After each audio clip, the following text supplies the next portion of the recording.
जय हिंद दोस्तों। Doubt counter के इस यूट्यूब प्लेटफॉर्म पर मैं कार्तिकेय पांडे आप सबका एक बार फिर से स्वागत करता हूं। आज मैं आपके लिए लेकर के आया हूं प्रीवियस ईयर पेपर। जैसा कि मैंने आपको बताया था कि मैं एक नया सीरीज लेकर के आया हूं एसएससी एमटीएस 2023 के लिए। ठीक है, तो इसमें क्या कराऊंगा एसएससी एमटीएस 2023 में कि मैं क्या कहते हैं जितने भी 2022 में, ठीक है, 2022 में आपके जितने भी पेपर हुए हैं, जिस जिस डेट पे हुए हैं, उसके मैं क्या कराऊंगा, जनरल अवेयरनेस के पेपर को सॉल्व कराऊंगा। ठीक है, तो आज हम देखेंगे क्या 8/7/2022 को, जो 8/7/2022 को जो पेपर हुआ था एसएससी एमटीएस का, तो उसमें जो जनरल अवेयरनेस के क्वेश्चंस आए थे वो कौन कौन से क्वेश्चंस थे। ठीक है, उसके कुछ ऑप्शंस पे भी हम डिस्कस करेंगे, तो वीडियो के अंत तक आप बने रहिएगा। तो जैसा कि आपको पता है मेरा नाम कार्तिकेय पांडे है। ठीक है, तो आइए देखते हैं पहला क्वेश्चन पूछा क्या गया था। तो पहला क्वेश्चन पूछा गया था कि in which state of India is शिकरनी फेस्टिवल सेलिब्रेटेड। तो इसमें क्या पूछा था कि शिकरनी महोत्सव भारत के किस राज्य में मनाया जाता है। तो ये आपका जो है 8/7/2022 में पूछा गया का पहला प्रश्न था आपके जनरल अवेयरनेस का। तो ये आपके मनाया जाता है कहाँ पे, नागालैंड में। कहाँ मनाया जाता है, नागालैंड में मनाया जाता है। तो आइए इसके ऑप्शंस पे भी देख लेते हैं कि और कहाँ कहाँ किस किस स्टेट में कौन कौन से फेस्टिवल्स को मनाए जाते हैं। तो जैसे राजस्थान में आपका मेवाड़ फेस्टिवल मनाया जाता है। ठीक है, तो क्या है कि मेरे पास वो पेन टैब नहीं है जिसके थ्रू मैं यहाँ पे आपके लिख सकूं। तो आप प्लीज पेन कॉपी लेकर के ही बैठिएगा। तो जैसा मैं जो जो यहाँ पे बोलूंगा उसको आप नोट डाउन अपने कर लेंगे। ठीक है, तो जैसे राजस्थान में आप लिख लीजिएगा मेवाड़ फेस्टिवल। ठीक है, मेवाड़ फेस्टिवल कहाँ, राजस्थान में मनाया जाता है। आपका तीज फेस्टिवल, जैसे आपका तीज महोत्सव होता है, वो भी आपका कहाँ पे, राजस्थान में मनाया जाता है।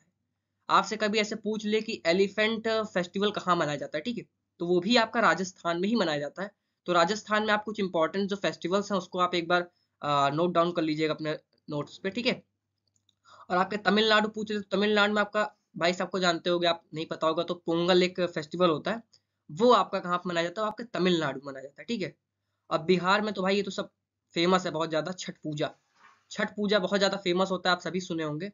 तो वो आपके बिहार में मनाया जाता है। कहाँ पे, बिहार में मनाया जाता है। तो क्या है कि प्रीवियस ईयर में मैं आपको क्यों करा रहा हूँ प्रीवियस ईयर, क्योंकि पेपर्स वगैरह आ ही रहे हैं। ठीक है, तो अगर आप पढ़े हुए हो सारे टॉपिक्स को तो एक बार आपको क्या है, ओवरव्यू मिल जाएगा। ठीक है, पेपर किस टाइप से पूछ रहा है। ठीक है, तो क्या है कि चलो ठीक, बहुत लोग कहते हैं यार क्या इससे क्वेश्चन बनेंगे। अरे भाई मैं कहता हूँ कि मान लो ये फेस्टिवल नहीं पूछेगा, ठीक है, आपसे ऑप्शन में तो कहीं ना कहीं पूछ ही सकता है। तो राजस्थान का ही मान लो कि पूछ लिया फेस्टिवल, तो आपको ये एक ओवरव्यू मिल जाएगा कि हाँ फेस्टिवल से क्वेश्चन पूछ रहे हैं। ठीक है, तो ये एक फायदा होता है आपके प्रीवियस ईयर कराने का। ठीक है, तो आइए अगले क्वेश्चन पे देखते हैं। अगला क्वेश्चन पूछा है कि dash is an Indian sport in which raiders enter the opposite teams half to tag component without taking a breath. तो भाई ये तो बहुत ही, आप सभी लोग इसको खेले होंगे। ठीक है, जिसमें क्या होता है कि आप सांस रोक करके कबड्डी कबड्डी कबड्डी करके जाते हो ना अंदर में। ठीक है, तो वही आपका ये कौन सा गेम, कबड्डी की बात कर रहा है। ठीक है, तो ऐसे ही आपके क्वेश्चंस पूछते हैं, मतलब एमटीएस वगैरह में क्या है, एकदम आपके डिटेल में नहीं, कुछ स्टैटिक्स आपको पता होना चाहिए। ठीक है, तो वैसे ठीक है, तो ये आप खेले होंगे कबड्डी तो आपको अपने बताने से पहले ही आपको पता चल गया होगा कि हाँ इसका सेकंड ऑप्शन सही है। ठीक है, तो अगले क्वेश्चन पे देखते हैं। अगला क्वेश्चन पूछा है कि who among the following is popularly known as Panchamda. Panchamda किसको कहते हैं, तो ये पंचमदा को कहते हैं आरडी बर्मन को। ठीक है, तो ये आपका एक क्वेश्चन पूछा गया था आपके प्रीवियस ईयर में। ठीक है, तो इसमें पूछा क्या गया था, निम्नलिखित में से किसे पंचमदा के नाम से जाना जाता है। तो ये आपके कौन थे, आरडी बर्मन जी थे। ठीक है, अगले क्वेश्चन पे आते हैं। अगला क्वेश्चन ये पूछा है कि with respect two seasons in India, जो आपके सीजन्स होते हैं उसमें आपका जो टर्म है काल बैसाखी, काल बैसाखी, ये आपका रिलेटेड किस स्टेट से है, इंडिया के किस स्टेट से आपका जो ऋतु, आपका जो काल बैसाखी है ये किससे है। तो ये आपको मैं बता दूं, ये आपका वेस्ट बंगाल, कहाँ पे, वेस्ट बंगाल जो है आपका, पश्चिम बंगाल, उससे ये आपका एसोसिएटेड है। तो ये आपका एक क्वेश्चन पूछा गया था। अगले क्वेश्चन पे आते हैं। अगला क्वेश्चन ये पूछा है आपका, आपके क्या कहते हैं, एंशियंट हिस्ट्री से। तो आप एंशियंट हिस्ट्री में आप पढ़े होंगे अथर्ववेद, सामवेद, यजुर्वेद, ऋग्वेद, ये आपके 4 वेद होते हैं। ठीक है, तो उसमें आपका पूछा है कि अर्लीस्ट फ्रॉम द वेद कौन है, मतलब निम्नलिखित में से कौन सा वेद सबसे प्रारंभिक रूप रूप है। तो वो आपका ऋग्वेद होता है। ठीक है, ऋग्वेद आपका इस क्वेश्चन का आंसर है, मतलब इसका answer 4 is the right option. ठीक है, अगले क्वेश्चन पे आते हैं। तो देख रहे होंगे आप एकदम मतलब बेसिक्स वगैरह ही पूछ रहा है। आप एक बार अगर वेद वगैरह को समझ लेंगे तो आपको मतलब वेद मतलब ये नहीं कि आप चारों वेद का पढ़ने लगो, तो मतलब आपको ये पता होना चाहिए कि हाँ सबसे पुराना वेद कौन सा है। ठीक है, ठीक है, तो ये सब चीजें आपको एक बार आपको अंडरस्टैंडिंग होनी चाहिए। ठीक है, अगले क्वेश्चन पे आते हैं। अगला क्वेश्चन इसमें पूछा है कि करंट से। देखिए करंट में भी आप थोड़ा बहुत अप्रोच आपका होना चाहिए, क्योंकि करंट से आपके क्वेश्चन जो पूछे ही जाते हैं। तो मैं आपको एक यही कहूंगा कि आप करंट में मतलब 1 ईयर और 6 मंथ ये तो करंट अफेयर आप कंप्लीट अपना करके ही जाओ। तो ठीक है, देखिए उस समय ये पूछा गया था कि who among the following has been appointed as India's foreign secretary effective from 1 May 2022। तो ये आपका क्वेश्चन पूछा गया था कि इसमें निम्नलिखित में से किसे 1 मई 2022 से प्रभावी भारत के विदेश सचिव के रूप में नियुक्त किया गया था। तो वो आपके विनय मोहन जी ही थे। ठीक है, तो क्या है कि आप एक बार आपका करंट में अगर कमांड रहेगा, क्योंकि 2-4 क्वेश्चन तो आपके करंट से पूछे ही जाएंगे। ठीक है, तो आपको सिलेक्टेड टॉपिक्स को भी कवर कर लीजिए।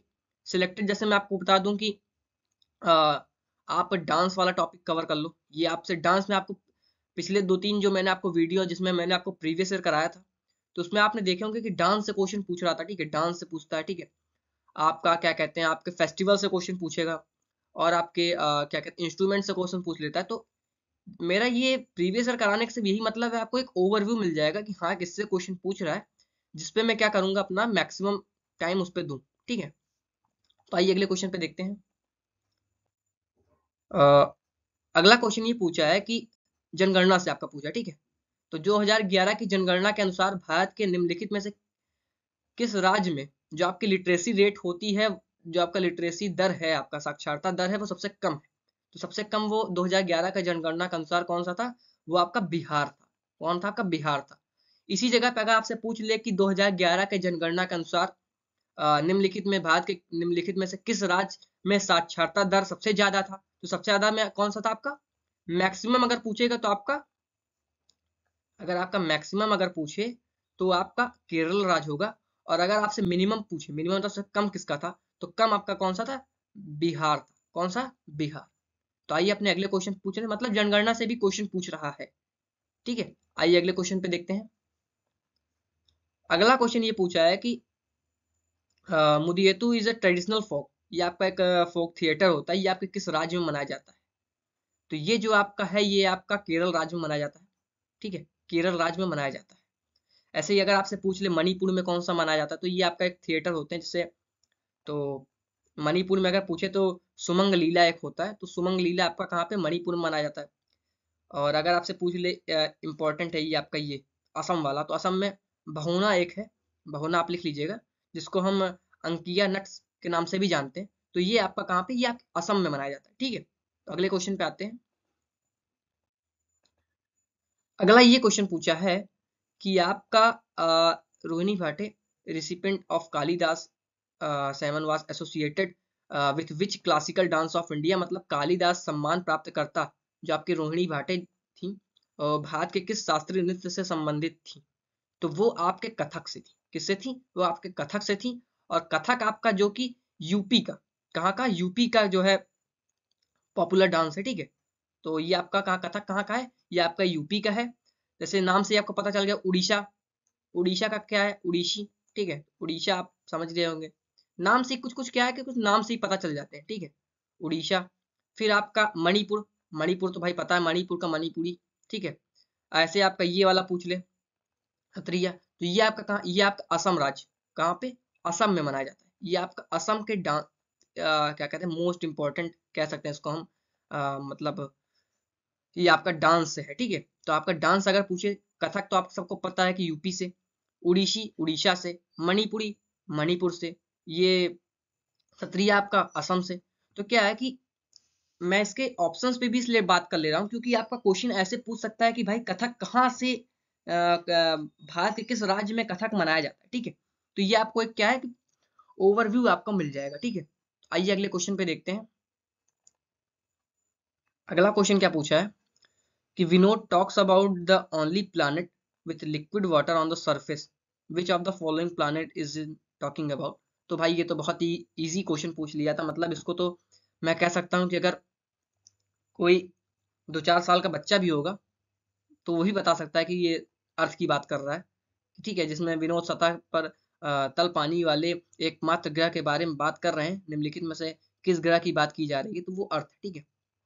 वैसे तो अपने साइंटिस्ट लगे हुए हैं, वो तो हर जगह पानी ढूंढने के लिए भाई वो तो मेहनत कर रहे हैं कि पता चल जाए कि और कहाँ, क्योंकि पानी एक ऐसा आपका एक वो है कि जिसके थ्रू जीविकोपार्जन आपका हो सकता है।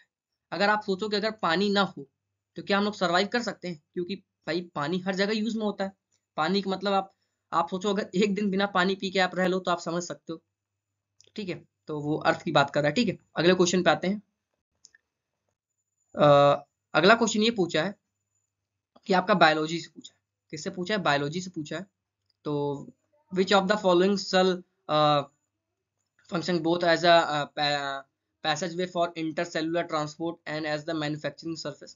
तो निम्नलिखित में से किसके, ये आपका बायोलॉजी से पूछा है। तो बायोलॉजी में इसमें इंडोप्लाज्मिक रेटिकुलम की बात कर रहा है, ठीक है। तो इंडोप्लाज्मिक रेटिकुलम की बात कर रहा है। तो एक बार आप प्लीज इसको एक बार थोड़ा देख लीजिएगा कि ये गोल्गी एपरेटस क्या होता है, लाइसोसोम क्या होता है, माइटोकॉन्ड्रिया क्या होता है, इंडोप्लाज्मिक रेटिकुलम क्या होता है। मैं आपको एक ऐसा बता दूं कि इंडोप्लाज्मिक रेटिकुलम में आप थोड़ा पढ़ लेना, इसमें इसमें आप एक और पढ़ लेना, rough endoplasmic reticulum, rough endoplasmic reticulum, फिर एक आपका होता है स्मूथ, ठीक है, स्मूथ इंडोप्लाज्मिक रेटिकुलम। तो ये सब एक बार आप थोड़ा ओवरव्यू उसका ले लेना, क्योंकि अगर मैं इसके सारे अगर मैं बताऊं आपको डिटेल में, अगर मैं डिस्कस करने लगूंगा तो क्या होगा, वीडियो काफी लेंथी हो जाएगा और आप ही नहीं देखोगे, क्योंकि फिर एक डिटेल हो जाएगा ना, तो फिर उससे बढ़िया तो मैं फिर वन शॉट ला दूं, तो वन शॉट तो मेरा चलेगा ही। वैसे माइट्रोकॉन्ड्रिया पूछे तो माइट्रोकॉन्ड्रिया क्या कहते हैं भाई, ऐसे आपसे एक बार क्वेश्चन ही पूछा भी गया था कि power house of the cell किसको कहते हैं। पावर हाउस किसको, power house of the cell किसको कहते हैं, तो power house of the cell कहते हैं आपके माइट्रोकॉन्ड्रिया को। किसको कहते हैं? माइट्रोकॉन्ड्रिया को कहते हैं। तो अगर आपसे ऐसे पूछ ले कि माइट्रोकॉन्ड्रिया को और किस नाम से जाना जाता है, तो power house of the cell के नाम से जाना जाता है। तो ये आप थोड़ा एक बार इसको आप समझ लेना कि माइट्रोकॉन्ड्रिया का फंक्शंस क्या है। तो फंक्शंस तो ऐसा नहीं पूछेगा, लेकिन ये थोड़ा बहुत आपको अगर एक पता चल जाएगा तो आपके लिए अच्छा ही होगा, ठीक है। आगे देखते हैं। अगला क्वेश्चन ये पूछा है कि विच of the following is an example of the temple built in the complete Dravidian style. तो द्रविड़ शैली के तो ये, हाँ, ये आपका ये बहुत इंपॉर्टेंट क्वेश्चन है आपका, ये इंपॉर्टेंट क्वेश्चन है आपका, क्या कहते हैं, ये आपका लिया गया है किससे, आपके एंशियंट हिस्ट्री से पूछा गया है, ठीक है। तो इसका एग्जाम इसमें क्या पूछा है, निम्नलिखित में से कौन सा पूर्ण द्रविड़ शैली में निर्मित मंदिर का प्रसिद्ध उदाहरण है, तो वो आपके काली टेम्पल का खालिसा टेम्पल ऑफ एलोरा, जो एलोरा का जो एक आपका कैलासा मंदिर है, ठीक है, कैलाश मंदिर, वो आपका क्या कहते हैं इसके, ठीक है। तो एक बार आप इसको भी थोड़ा देख, ये आपका क्वेश्चन पूछा गया था, ठीक है। ऐसे अब ये मैंने अपने से क्वेश्चन नहीं लेके आया हूँ, ठीक है।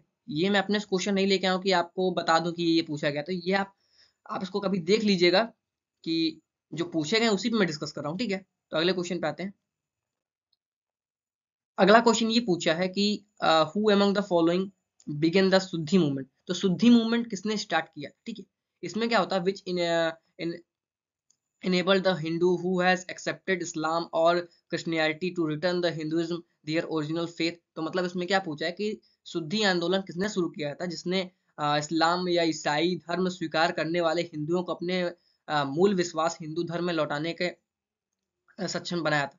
तो आपको पता होगा कि पहले क्या होता था कि जितने भी हिंदू लोग होते थे उनको क्या है, लालच वगैरह दे करके इस्लाम वगैरह ज्वाइन करा दिया जाता था, ठीक है, क्रिश्चियनिटी क्रिश्चियन वगैरह बना दिए जाते थे। तो जो आपके क्या कहते हैं दयानंद सरस्वती जी थे, ठीक है, दयानंद सरस्वती जी ने क्या किया था, एक शुद्धि मूवमेंट लाए थे। उसमें क्या है कि जितने लोग क्या कहते हैं आपके क्रिश्चियन ज्वाइन कर लिए हैं, ठीक है, और इस्लाम ज्वाइन कर लिए हैं, तो उसमें क्या होता था कि उनको जो है, उनको थोड़ा बहुत मोटिवेट वगैरह करके उनको जो है, उनको फिर से अपने घर वापसी कराया जाता था, ठीक है। तो बहुत सारे लोग हैं भाई, वो इस्लाम ज्वाइन करवा देते हैं, ठीक है, क्रिश्चियन ज्वाइन करवा देते हैं, तो वो बात की बात है। लेकिन ये एक जो शुद्धि मूवमेंट चलाया गया था, ये आपके दयानंद सरस्वती जी ने चलाया, ठीक है। आइए अगले क्वेश्चन पे देखते हैं। अगला क्वेश्चन ये पूछा है कि विच of the following is not a part of the preamble of India. तो आपको मैंने बताया था प्रेम्बल, जब मैं आपको पढ़ा रहा था, तो प्रेम्बल में आपको बताया था ना कि प्रस्तावना में, इसमें आप बता दो खुद ही कि इसमें से कौन प्रस्तावना के क्या कहते हैं आपके हिस्सा नहीं है। तो मुझे तो लग रहा है आप देख के बता दिए कि भाई लिबर्टी प्रस्तावना में है, ठीक है।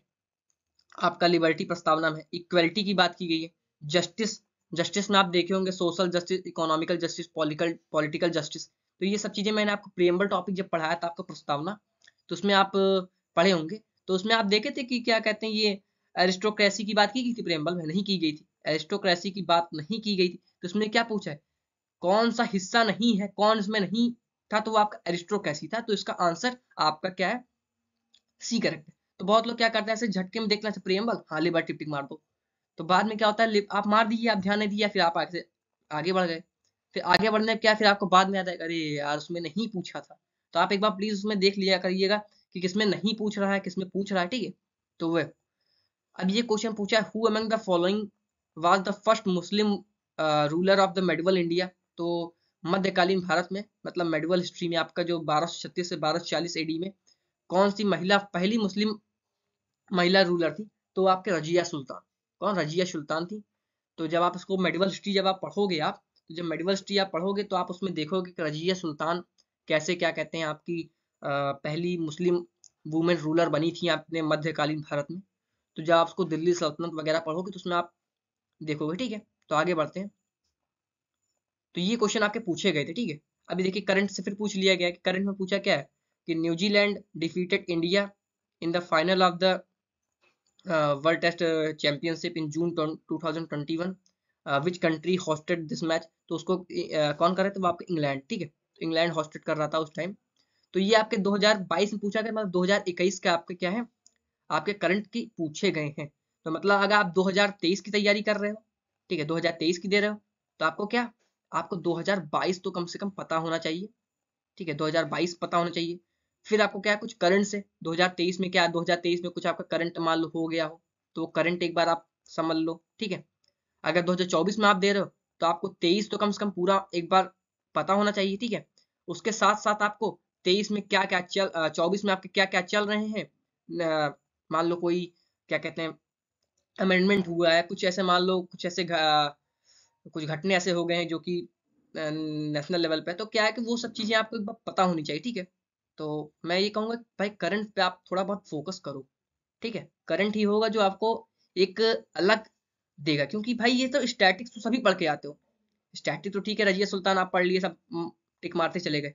लेकिन आप ऐसा क्या करोगे कि जो आप 10 लाख लोगों में से अलग, ठीक है, 10 लाख लोगों में से अलग है, आप ऐसा क्या करोगे।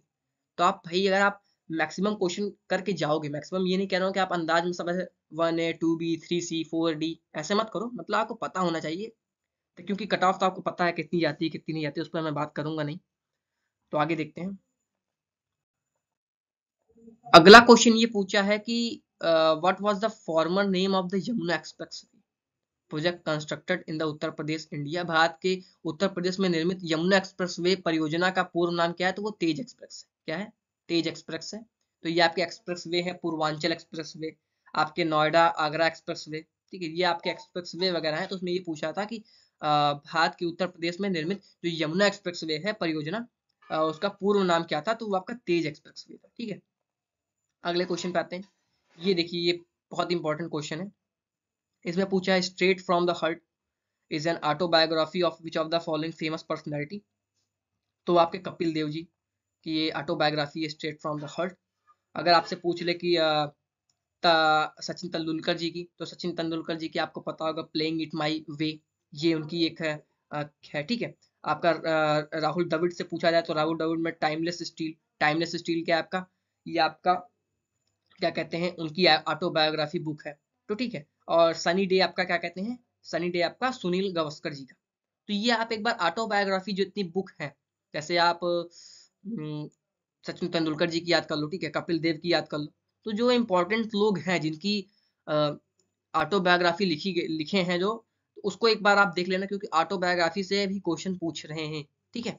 तो आप एक बार इसको भी आप देख लीजिएगा। अगले क्वेश्चन पे आते हैं। अगला क्वेश्चन ये पूछा है कि विच of the following is a correct chemical formula of sodium aluminate. तो सोडियम एल्यूमिनेट का भाई तो ये पता ही होगा, NaL2 NaAlO2, ठीक है, ये आपका सोडियम एल्यूमिनेट का फॉर्मूला है। तो ऐसे ही आप एक बार देख लीजिएगा इसको भी। अगला क्वेश्चन ये पूछा है कि how many laws were repealed under the farm law bill 2021, मतलब कृषि कानून निरसन विधेयक 2021 के तहत कितने कानून निरस्त किए गए थे, तो वो आपके 4 थे। इसको भी एक बार आप थोड़ा देख लीजिएगा क्या था ये, क्योंकि बिल वगैरह आप एक बार थोड़ा पढ़ लेना, ठीक है। पढ़ मतलब मैं आपको इतना बता रहा हूँ, आपको मैं इतना बता रहा हूँ कि आपको मैं जितने भी पेपर्स कराऊंगा, आप मेरे प्लेलिस्ट पे जब जाओगे एसएससी एमटीएस 2023 की प्लेलिस्ट में, उसमें मैंने जितने भी क्वेश्चंस को कराए हैं, एक बार आप उसको अगर ओवर देख लोगे, तो आपको मैं बता रहा हूँ 100% मैं कह रहा हूँ कि आपको एक अच्छा आपको रिजल्ट मिलेगा। क्योंकि क्वेश्चंस क्या है, हर बार पूछे जाते हैं। मतलब क्वेश्चन क्या है भाई, कितने क्वेश्चन आप बना लोगे? अगर मैं आपको दे दूं कि आपको पेपर बनाने, ठीक है, तो आप कितना पेपर बना लोगे? भाई कभी ना कभी तो क्वेश्चन रिपीट होंगे ही। तो इसीलिए मैं कह रहा हूँ कि आप एक बार मेरा ये क्या कह रहा हूँ, हाँ, एसएससी एमटीएस 2023 के प्लेलिस्ट में जाइएगा। उसमें मैंने जितने भी क्वेश्चंस मैंने कराए हैं, उसको एक बार आप देख लीजिएगा, ठीक है। और अगर आपको पेट का दे यूपीएसएससी पेट का एग्जाम की तैयारी अगर आप कर रहे हो, तो वहां पे आप यूपीएसएससी पेट, यूपीएसएससी पेट, ठीक है, इसके लिए आपको क्या है, रिंकी मैम आपको प्रीवियस ईयर को करा रही हैं, ठीक है। तो आप लोग उनको फॉलो कर लीजिएगा। उनके प्लेलिस्ट पे जाएंगे तो आपको उनके प्लेलिस्ट में जब आप जाओगे ना, तो वहां पे सारे कराए गए हैं, ठीक है। तो जिसको पेट की तैयारी करना है वो इस पे जाए, एमटीएस वाले तो भाई हमारे साथ रहो, ठीक है। अगले को, हाँ, मैं ये आपको एक चीज और बता रहा हूँ। जैसे आपको डिटेल में अगर पढ़ना है, डिटेल में पढ़ना है, जैसे आपको पॉलिटी पढ़ना है आपको, ठीक है, आपको जियोग्राफी, तो पॉलिटी तो मैं ही पढ़ा रहा हूँ, ठीक है, तो पॉलिटिकल साइंस इसको पढ़ना है। अभी मैं वन शॉट सीरीज लाया हूँ, उस वन शॉट सीरीज में क्या है कि मैं सारे टॉपिक्स को कवर कर रहा हूँ, ठीक है। सारे इंपॉर्टेंट जो जो टॉपिक्स हैं, उन टॉपिक्स को मैं कवर कर रहा हूँ। अभी ये क्वेश्चन क्या पूछा है, the movement of people across the region and territories called. तो भाई ये तो माइग्रेशन वाले ही है। तो इसमें क्या होता है कि भाई माइग्रेशन का मतलब क्या होता है, तो माइग्रेशन का मतलब ये होता है जिससे जो प्रवासी वाले लोग होते हैं, जैसे आज मैं यहाँ पे तंबू वंबू गाड़ के अपना रह रहा हूँ, ठीक है, खाने पीने के लिए। फिर मेरा मन किया, मैं वहां चला गया। मेरा भाई जैसे हम लोगों को क्या है, घर है। अब हम लोग थोड़ी ना है कि अपने घर को उठाएंगे जेसीबी से दूसरी जगह शिफ्ट कर देंगे, वहां पे रहेंगे जब तक मन करेगा। तो ऐसा नहीं होता। इनके साथ क्या होता है भाई, इनकी बहुत कठिन लाइफ होती है, मैं देखा हूँ। क्योंकि तंबू उम्बू गाड़ के बेचारे कैसे जो है अपना जीविकोपार्जन करते हैं।